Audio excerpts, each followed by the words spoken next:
এরে আল্লাহর বান্দা, তুমি চতুর্মুখী দুর্বল, খানার বেলায় দুর্বল, ঘুমের বেলায় দুর্বল, মেধার বেলায় দুর্বল, দুনিয়ার লাইনেও দুর্বল, তুমি আখিরাতের লাইনে দুর্বল। এখন যদি তুমি জান্নাতের পথে চলতে চাও, একা একা চলা যাবে না, তোমার সাহায্য নিতেই হবে। সাহায্য ছাড়া চলার কোনো রাস্তা নাই। তুমি কোরআন পড়তে জানো না, নবীর সুন্নাত কোনটা বুঝো না। এখন যারা সুন্নাত জানে, কোরআন জানে, তাদের কাছে যেতেই হবে। ওলামায়ে আহলে হকের পরামর্শ ছাড়া চলার উপায় নাই। সাহায্য ছাড়া চলা যাবে না। সাহায্য তুমি কার থেকে নিবারে বাবা? এমন একজন থেকে সাহায্য নাও যার মধ্যে কোনো অভাব নাই, যার পেছনে কোনো স্বার্থ নাই। দুনিয়াতে নজর করে দেখলাম স্বার্থ ছাড়া কোনো মানুষ দুনিয়াতে নাই। আছে? অভাব ছাড়া কোনো মানুষ নাই, বরং টাকা যার যত বেশি তার অভাব তত বড়। যারা যত বড় লোক তারা অভাব তত বড়। অভাব গরিবের 100 টাকায় সমাধান হয়, বড় লোকের 1,00,000 টাকায় অভাব সমাধান হয় না। এই স্বার্থ ছাড়া, অভাব ছাড়া একজন পাইবা, তিনি আর কেউ নয়, আমার আল্লাহ। ইয়া আইয়ুহান নাস আনতুমুল ফুকারাউ ইলাল্লাহ ওয়াল্লাহু হুয়াল গানিয়্যুল হামিদ।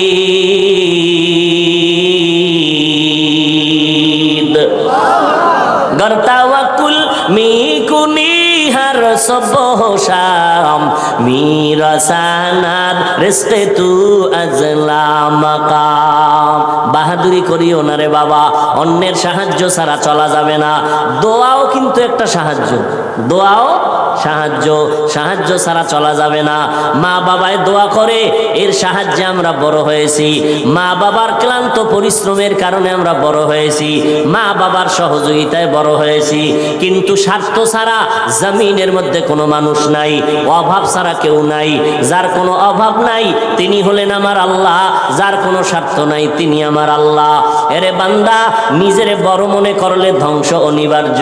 আল্লাহর এক বান্দা বড় আবেদ, আমার নবী সাহাবায়ে কেরামদের ঘটনা শুনাইতেছেন।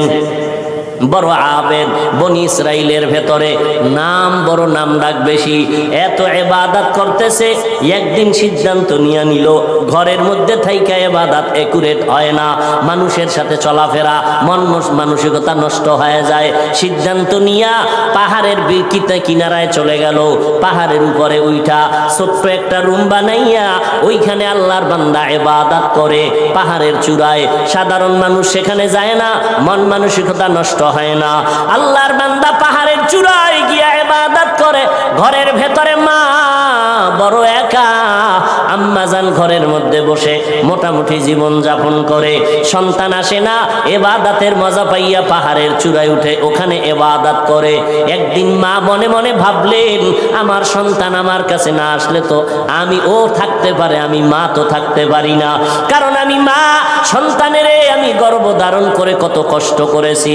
মা সিদ্ধান্ত নিল, আমি হেঁটে হেঁটে পাহাড়ের কিনারায় যাইয়া আমার বাবার চেহারাটা একটু দেখা কলবেরে সান্ত্বনা দিব। আম্মাজান ঘুমের থেকে উঠা সকালবেলা সূর্যের গরম যখন শুরু, হেঁটে হেঁটে পাহাড়ের কিনারায় চলে গেলেন। আল্লাহর বান্দা আবেদ পাহাড়ের চূড়ায় ইবাদত খানায় নামাজ পড়ে আর আল্লাহরে সেজদা দেয়।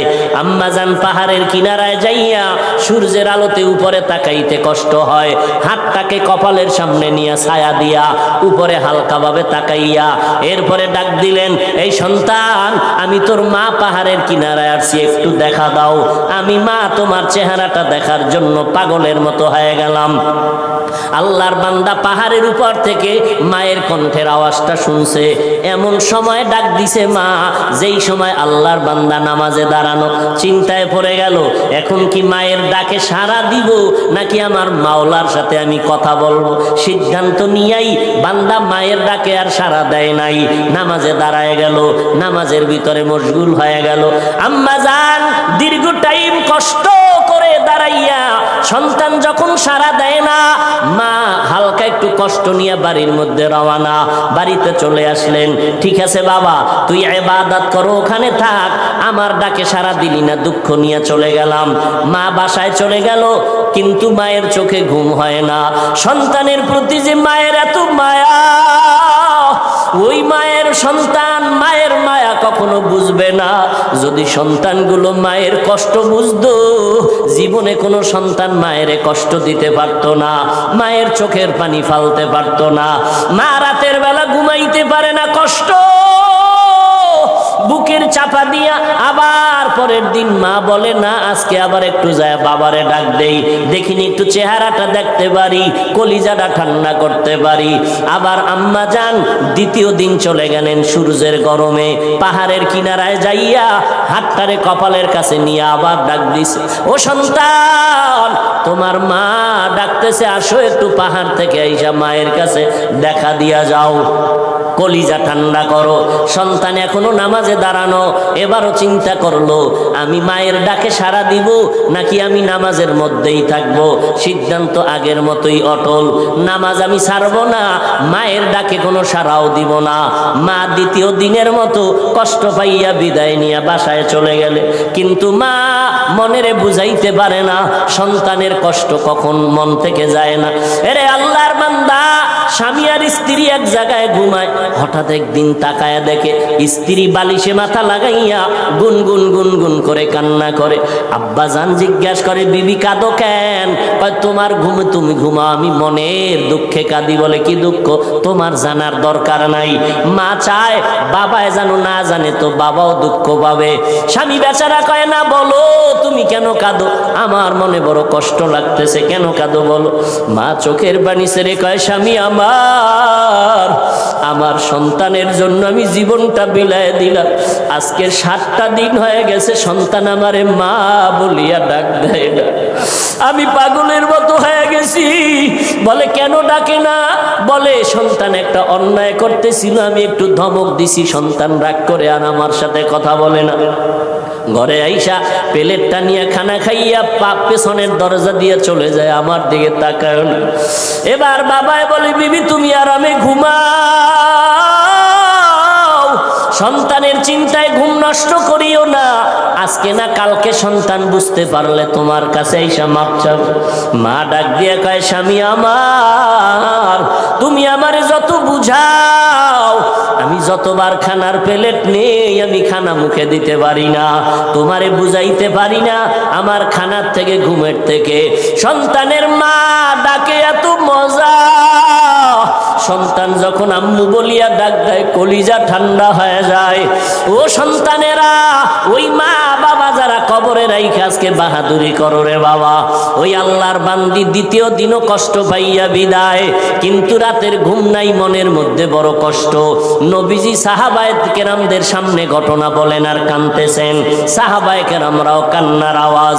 মায়ার নবী বলেন, ও সাহাবায়ে কেরাম, ওই মা তৃতীয় দিন আবার চলে গেল পাহাড়ের কিনারায়, যাইয়া ডাক দিছে, বাবা একবার না দুইবার না, তৃতীয়বারের মতো আমি তোমার দরজায় এসে গেলাম, একটু পাহাড় থেকে নাইমা সারা দাও। আজও সন্তান নামাজে দাঁড়ানো, আল্লাহর মহাব্বতে আর মায়ের ডাকে সারা দেয় না। 2 দিন মা কষ্ট পাইয়া কিছু বলে নাই, চলে গেছে। আজকে কষ্ট পাইয়া আর নিজেরে কন্ট্রোল করতে পারে না, আসমানের দিকে তাকাইয়া একটা কথা বলিয়াই ফেলছে। আসমানের দিকে তাকাইয়া বলে, ও আসমানের মালিক, এমন সন্তান দিয়া কি হবে আমার, যেই সন্তান আমার 3 দিনের কষ্ট বুঝলো না রে আল্লাহ, আমার মনটারে মানাইতে পারি না, ওর তো একদিন মরণ হবে। তবে আমার একটা দাবি, ওরে তুমি জেনাকারিনী মহিলার চেহারা না দেখাইয়া মরণ দিবা না। কঠিন এক কথা আসমানে লাগাই দিলেন, আসমানে কবুল হয়ে গেছে। মা বাবার দোয়া, বড়দোয়ার মাঝখানে কোনো পর্দা থাকে না, আর সে আজিমে ডাইরেক্ট চলে যায়। এই যুবক, জিরি মাদ্রাসায় বলে আসছি, আল্লাহর কসম করে বলে গেলাম, কুতুবদিয়ার মুসলমান, কসমের কথা বিশ্বাস না করলে তোমার ঈমান দুর্বল। আল্লাহর কসম, ওয়াল্লাহি বিল্লাহি তাল্লাহি, 3 বার কসম করে বলে গেলাম। বিশেষ করে যুবকদেরকে বলছি, মরার আগে যদি পঙ্গু হইয়া বিছানায় কষ্ট পাইয়া মরতে চাও, তাহলে মার সাথে বাবার সাথে বেয়াদবি কর, শিক্ষকের সাথে বেয়াদবি কর, মুরব্বীদের সাথে বেয়াদবি কর। আল্লাহর কসম, মরার আগে তুই পঙ্গু না হইয়া মরবি না, লিখে রাখ। আমার কথাটাকে যদি অবিশ্বাস করো তোমার ঈমান চলে যাবে, কারণ আমি 3 বার কসম খেয়ে বলে গেছি। এখন তুমি পণ্ডিতেরা প্রশ্ন করবা, হাফিজ সাহেব তুমি মনের রাগে বললা না, তুমি দলিল নাও। ক্বালান নবিয়্যু সাল্লাল্লাহু আলাইহি ওয়া আলিহি ওয়া সাল্লাম ইসনানি ওয়াজ্জিলুহুম আল্লাহু ফিদ দুনিয়া আল বাগয়ু ওয়া উকুকুল ওয়ালিদাইন আও কামা ক্বালান নবিয়্যু আলাইহি সালাতু ওয়াস সালাম।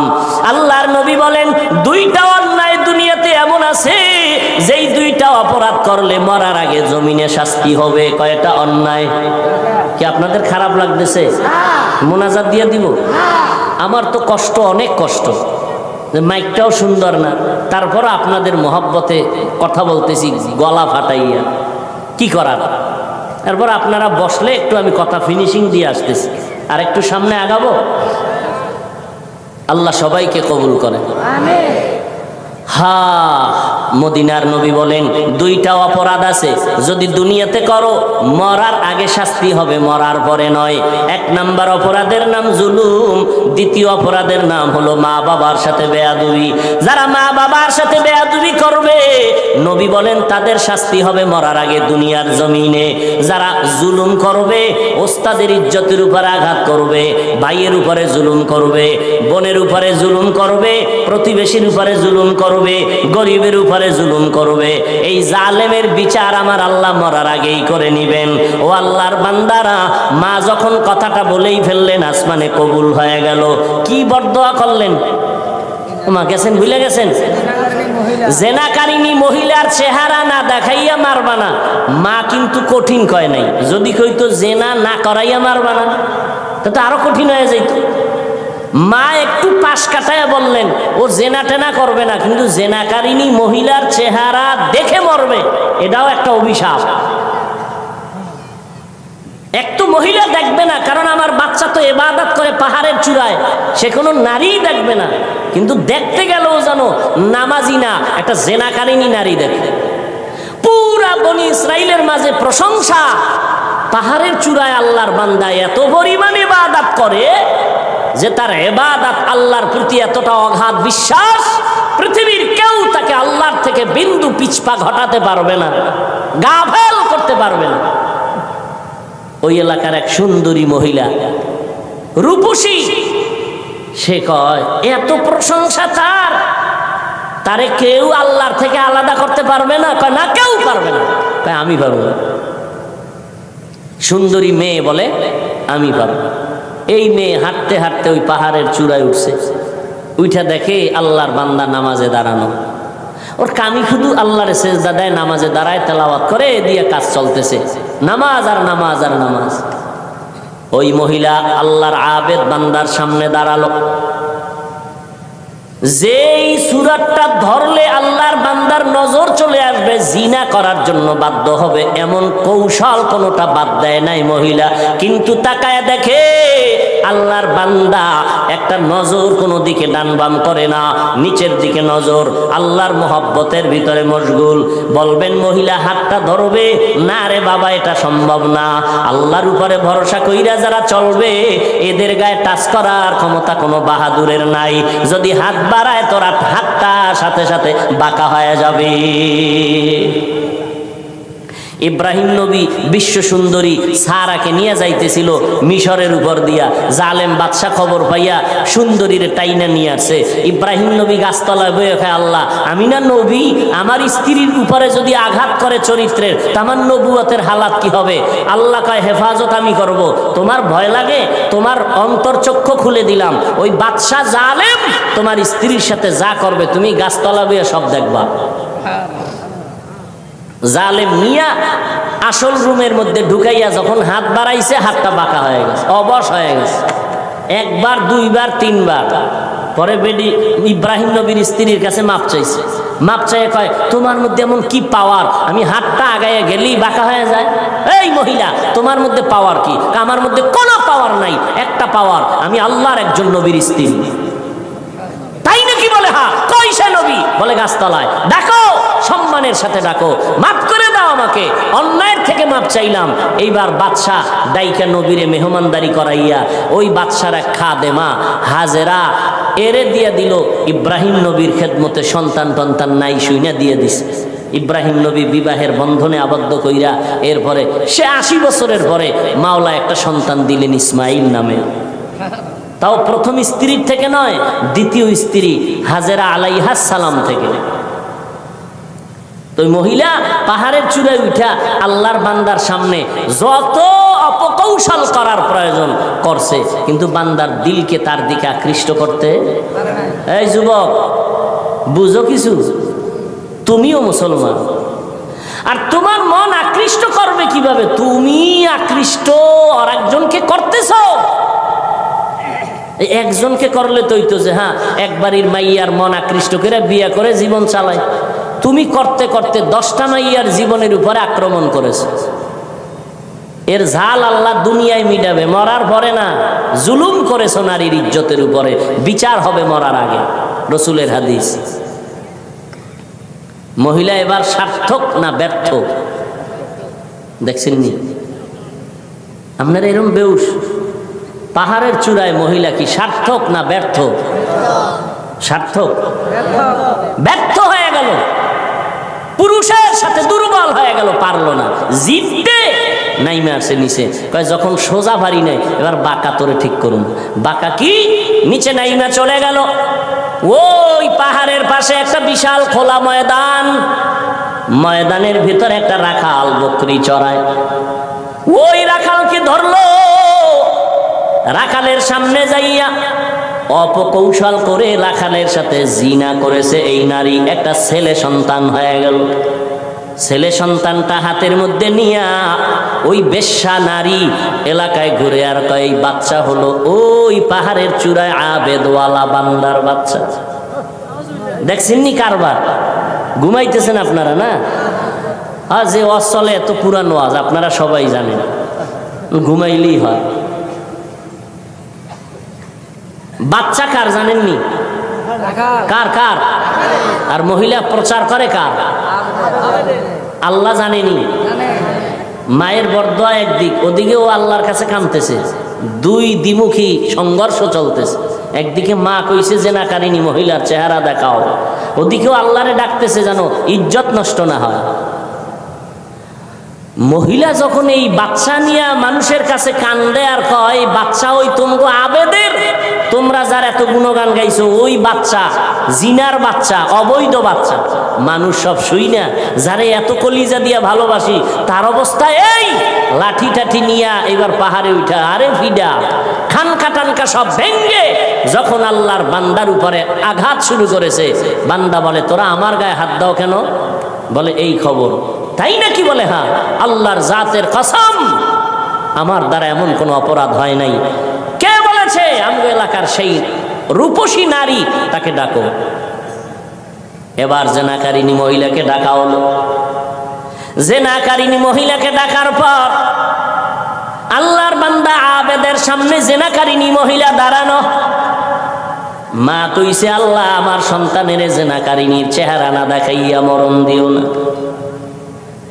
এই ঘটনা শুনে জেনাকারিনী মহিলা বাচ্চা নিয়ে হাজির। আল্লাহর বান্দা সিজদায় পড়ে কান্না করে কয় আল্লাহ তুমি আমারে মাফ করিয়া দাও, উম্মতের সামনে তুমি সত্যটারে জাহের করে দাও, সত্যটারে তুমি প্রকাশ করে দাও, ইজ্জতের হেফাজত করো।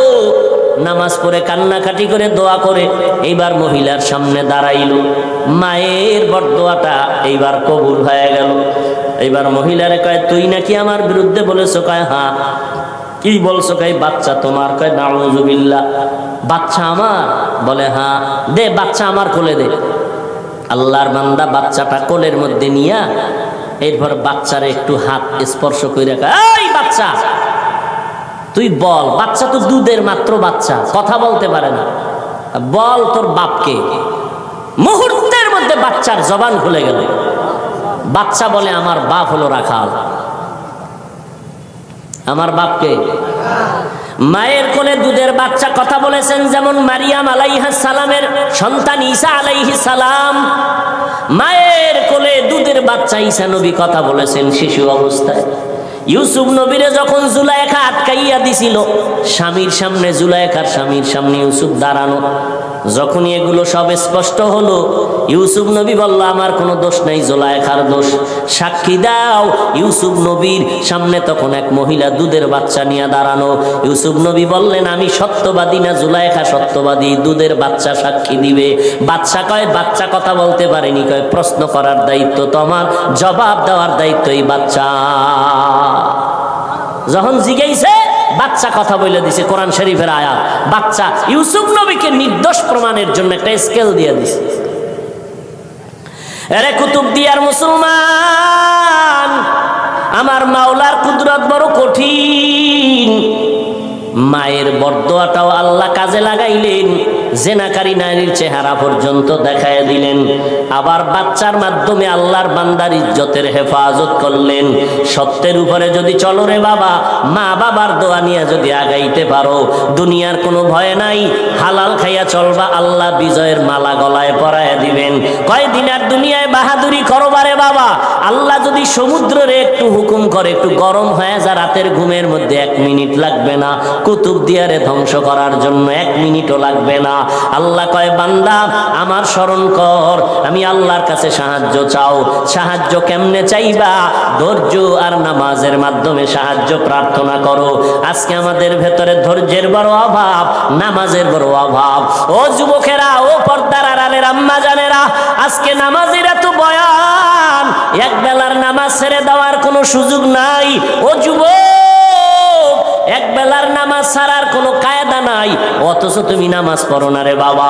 আজকে আমি তোমাকে কিন্তু এই কথা বলি নাই আমগো মতো হুজুর হইয়া যাও, পাঁচকল্লি মাথায় দাও একবারও বলি নাই, কওমি মাদ্রাসায় পড়ো তাও বলি নাই, স্কুলের লেখাপড়া বন্ধ করো তাও বলি নাই। বরং বাবা তুমি চাকরি করো, ব্যবসা করো, স্কুল কলেজে পড়ো, কোনো বাধা নাই। ওখানে থাইকা আল্লাহর হুকুম নবীর তরিকা মতো নামাজ পড়ো।